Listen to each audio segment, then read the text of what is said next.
The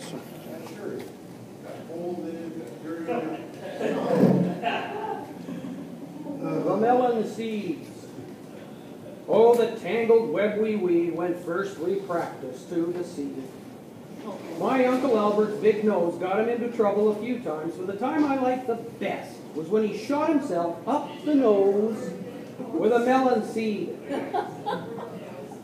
Albert was a jokey sort, and he thought he would have some fun at the crowd at the Deep Cove Village Fair, held in Kate's Park. There was a melon seed spitting contest where the furthest spitter won a prize. Little boys, fathers, mothers, all had their very best shot distance measured. Some only managed a few feet, others at least 10. Albert had bigger plans. Now Albert had a bushy gray beard at the time and a twinkle in his eye.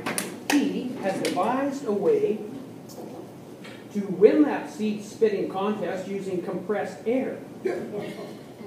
And a short length of clear 4-inch plastic hose hidden carefully in his grizzled beard. In his pocket was a squeeze ball, the kind you see on those old cars for making the horns go beep.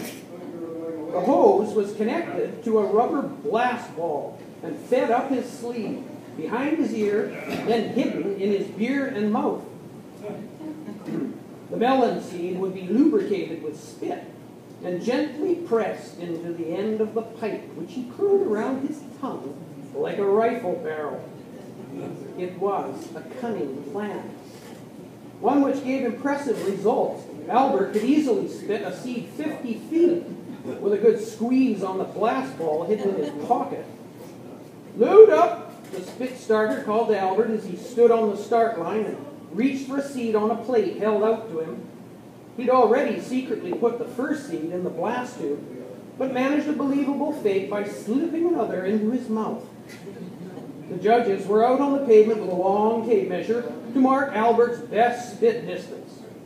Watchers all waited with bated breath while he curled his long tongue like an expert marksman and leaned way back and took a deep breath. It was too bad about that deep breath, for the spare seed slipped from under his tongue and shot down his throat.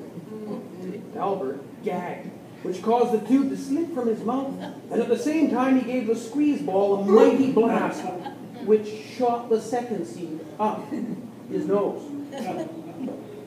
Albert gasped and collapsed on the pavement in a fit of coughing, and it was during the Heimlich maneuver, executed by a burly healthcare worker, that the clear plastic hose was spotted as it dangled from his open shirt. Officials were called, and Albert was immediately disqualified from the contest. Limp, helpless, Albert was taken away on a stretcher to recuperate under the shade of a big maple tree near the beach. His purple lips sucked and blew, a gurgle of air crackled in his lungs, and a lady in a white dress hung over him watchfully. Albert groaned, and in the distance a siren sounded.